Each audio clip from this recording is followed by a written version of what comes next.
For many franchises and entertainment industries that are currently not having a lot of success, the problem lies not in superhero fatigue or fatigue of certain characters, but that certain choices are made that ignore important signals of audience interest, such as box office numbers, viewership, or overall word of mouth. For DC, there have been several movies trying to expand on the extended universe, such as Black Adam, The Flash, Blue Beetle, or Shazam, but all have performed incredibly lackluster. However, The Batman, on the other hand, was one of DC's most recent profitable movies. It would make sense that they should continue in this direction.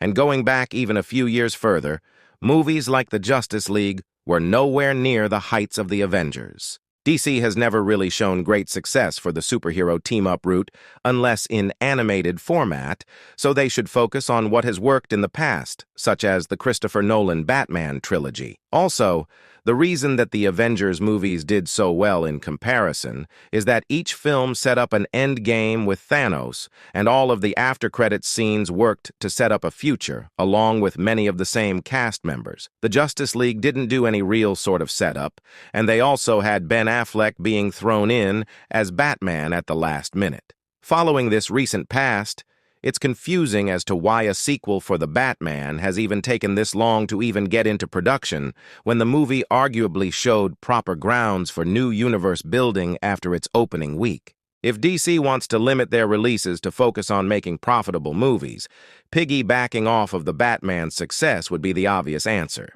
They could focus hard on a trilogy or even make upwards to 6 movies total surrounding Robert Pattinson's Batman. They should definitely act fast, though as the longer it takes to make each sequel, the older Pattinson will get as an actor and the less amount of time he will have to play the role in the future. Regardless, the Batman sequel is a pretty promising route given the roughly $800 million plus that the first movie made, and it is quite possible that the second film could even top that, like The Dark Knight did. A sequel that is executed well with a grounded version of Mr. Freeze could do just that.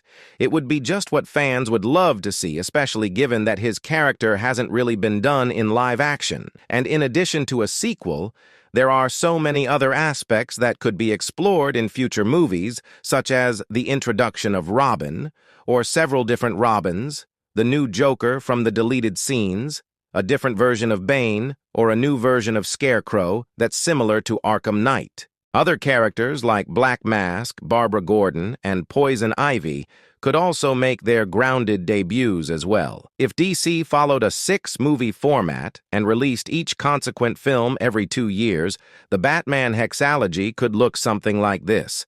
The Batman 2, Heart of Ice. This film could follow Batman in his 3rd or 4th year around Christmas time, focus on Mr. Freeze as the new villain, introduce Dick Grayson as his first Robin, introduce a new Harvey Dent, and focus on the character development of Bruce Wayne just as much as Batman himself.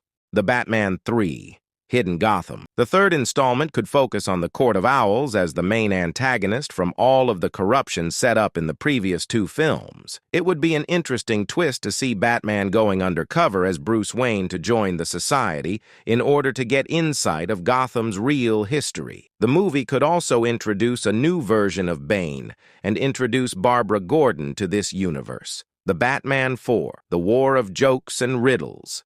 This film could follow the storyline set up at the end of the first movie by having both the Joker and Riddler escape prison to unleash terror on Gotham. The movie could also focus on Dick Grayson's transformation into his own identity by becoming Nightwing. With his falling out with Bruce, Jason Todd could also be introduced towards the end of this film. The Batman 5, The Terminator. The 5th installment here could be the first time we see Batman face off against Deathstroke in live action. The plot could follow Deathstroke as a paid assassin who is taking out all of the new political leaders in Gotham following its cleanup surrounding the death of the Court of Owls. The plot could lead to Deathstroke being paid off by one of the former members who seeked asylum in a foreign nation. And towards the end of the film, it could become apparent that Deathstroke just really took the job to face off against Batman to see who was the superior warrior. The Batman 6, the finale. It would be neat to see a movie similar to the Arkham Knight video game with Scarecrow being the new big bad in town,